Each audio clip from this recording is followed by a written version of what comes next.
अस्सलाम वालेकुम, मेरा नाम है अब्दुल रहमान और आप देख रहे हैं राज़ ख्वाब। इस वीडियो में हम बात करेंगे ख्वाब में बच्चों या बड़ों का डायपर या लंगोट देखने के हवाले से तमाम तबीरात के बारे में। इसकी बहुत सारी सूरतें हो सकती हैं और मैं कोशिश करूंगा कि सारी सूरतों के बारे में बात करूं। अगर आपने अभी तक मेरा चैनल सब्सक्राइब नहीं किया तो इसे सब्सक्राइब कर लें ताकि आने वाली तमाम नई वीडियोज़ से अपडेट रह सकें। अगर ये वीडियो आप पूरी देखेंगे तो मैं उम्मीद करता हूँ कि इस वीडियो से रिलेटेड किसी और ख्वाब की ताबीर जानने की ज़रूरत आपको पेश नहीं आएगी। तो चलिए आज की वीडियो को स्टार्ट करते हैं। ख्वाब में एक बच्चे का डायपर खुशी की अलामत है। इम्कान है कि जल्द ही आपके खानदान में एक नया रुकन शामिल हो जाएगा जो आपकी जिंदगी को मुकम्मल तौर पर बदल देगा। अगर आप गंदे और फटे हुए डायपर का ख्वाब देखते हैं तो ये इशारा करता है कि आप अपनी आज़ादी खो देंगे। आप शायद शादी करेंगे या मुस्तकबिल में कोई काम का जरिया तलाश करेंगे। अगर आपने ख्वाब में देखा कि आप डायपर या लंगोट धो रहे हैं तो इसका मतलब है कि आप अपनी शादी या रिश्ते में खुश होंगे। आप बहुत मुनज़्ज़म इंसान हैं और आप हमेशा जानते हैं कि आपको क्या करना है। ख्वाब में डायपर खरीदने का मतलब है कि आप रोजगार के लिए एक नया प्रोजेक्ट शुरू करेंगे जिसमें आपको बहुत ज्यादा वक्त लगेगा। जब आप किसी को डायपर देने का ख्वाब देखते हैं तो ये आपकी समझ की अलामत है। आप जानते हैं कि मसाइल से कैसे निपटा जाए और उनका सही हल कैसे तलाश किया जाए। अगर आप दूसरों को डायपर या लंगोट धोते हुए देखते हैं तो जिंदगी के मुश्किल लम्हात में आपको अपने खानदान, साथी और दोस्तों की तरफ से बहुत मदद हासिल होगी। ख्वाब में डायपर या लंगोट इस्त्री करने का मतलब है कि आप जल्द ही सफर करेंगे। अगर आप किसी और को डायपर इस्त्री करते हुए देखते हैं तो ये निशानदेही करता है कि आप अपने खानदान के अफराद या जीवन साथी से कुछ वक्त के लिए अलग हो जाएंगे। उन लोगों के ख्वाब में जिनके बच्चे नहीं हैं, किसी बच्चे को डायपर में देखना बच्चे पैदा करने की ख्वाहिश की अलामत है।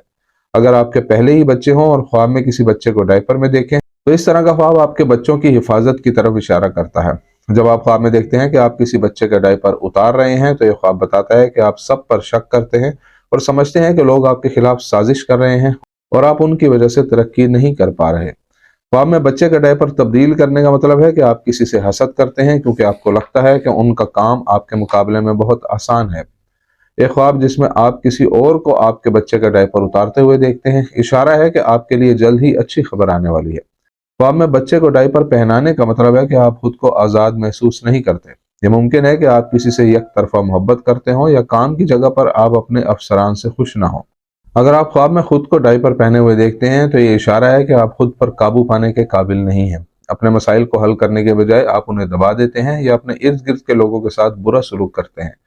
अगर आप ख्वाब में किसी बालिग शख्स का डायपर तब्दील करते हैं तो इसका मतलब है कि आप कोई मुश्किल या गैर कानूनी काम कर रहे हैं। अगर आप ख्वाब में किसी को आपका डायपर बदलते हुए देखते हैं तो ये बेबसी की अलामत है। आप जिस सूरत हाल में हैं वो शायद आपके काबू से बाहर है। आपको लगता है कि आपका हर फैसला गलत है। ख्वाब में डायपर बेचने का मतलब यह है कि आपके लिए नया कारोबार शुरू करने का वक्त आ गया है जो मुनाफा बख्श भी हो सकता है।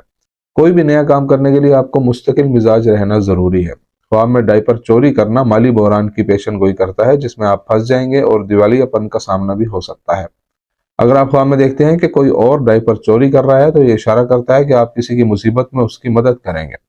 अगर आपके बच्चे बड़े हो चुके हैं और आप ख्वाब में देखते हैं कि आप डायपर फेंक रहे हैं तो ये निशानदेही करता है कि आपको लगता है कि आपके बच्चों को अब आपकी ज़रूरत नहीं है। अगर आपके बच्चे छोटे हैं या नहीं हैं तो ऐसा ख्वाब बताता है कि आप कुछ लोगों को खुद से दूर कर रहे हैं। अगर आप किसी दूसरे शख्स को डायपर फेंकते हुए देखते हैं तो इसका मतलब है कि आप कोई बड़ा फैसला करने में उसकी मदद करेंगे।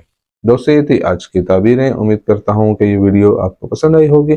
इस वीडियो को अपने दोस्तों के साथ भी शेयर कीजिएगा। अगली वीडियो में आपसे फिर मुलाकात होगी। तब तक के लिए अल्लाह हाफिज।